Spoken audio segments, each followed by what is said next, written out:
देख माई तू ऐसे मत कर भाग खपड़िया तो जानते नहीं हराम जादी माई तू कहीं तो कहीं हमर बियाह करबे ना करबी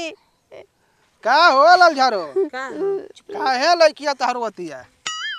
अरे कोई रे सरसों के बोझा उठे बोझा भारी रहला स यही खातिर मन ढोई ना तो ससुर में कैसे काम होई आज आजकल आदमी कराए धरा लेके खोज ताटे न हो बचिया हाँ का बात बा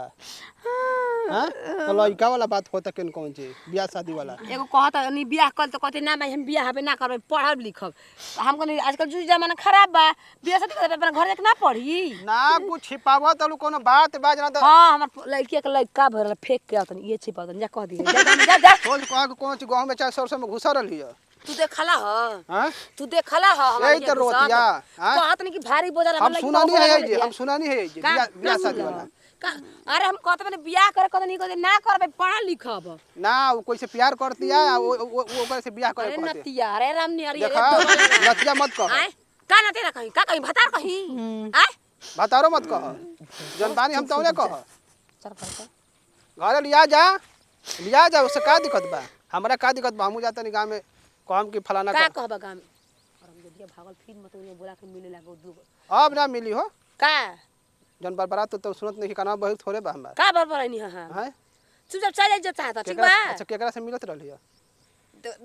देखा हमारे मुंह में से गाड़ी नहीं कर नतिया कचरा कर तो कहबा के फलाना बियाह ले माने का है चल जा बात तो सुना तो लड़किया के विषय में कोई जानत नहीं है आधा गांव जानता कैसे नहीं तो लड़किया देखा उठाई चपला बा आ जहां दू चपल मारे ना आ जाके पूरा गांव के कह दिए कि हमके सिंहासना में मरला से जा जा कह दियो हां सच की बात कहे बड़ा तेरा आँच लगता अरे नतिया अरे दू वाला बा का हमर लेके क्यों जानता का गांव में जानता टे आ का कोई हमर लेके भागल बिया उड़ल बिया ई दूगो बच्चा पैदा कइले बिया हां मिले ले हम जानत नहीं केकस मिलले केकस मिलले ओइ रबिया ले अरे नतिया अरे दोगा अरे हेन सुन कब देखले मिलत कब देखले रे इज्जत चाहे तो रबिया के नाम ली हो इज्जत चाहिए त मोटा दिन देखनी हो गांव में होई जे परसों दिन देखनी गांव में मिलत रहे भगला कि ना भगला अबे पीठिया का हड्डी करत भइल ना टंगिया के खोई सही पाप कर आयो माई पूरा गौवा जान गइल बटे हम अबे जानते ना रहनी यार हम जदिया ले मोबाइल त कह के आई ऑनलाइन क्लास करतनी अरे राड़ी ना कहले कि ऑनलाइन मनते दड़ी बोकवा से बतियाओ तनी आजकल मोबाइल काल कइले बा भोसड़ी के चट मंगनी पट बिया करहिया कमछा कहले जाके लूल लंगर देख के करी आ ई दोगल कहतल बा कि तोरा के गोली मारब हमरो के मुआई दोगल बा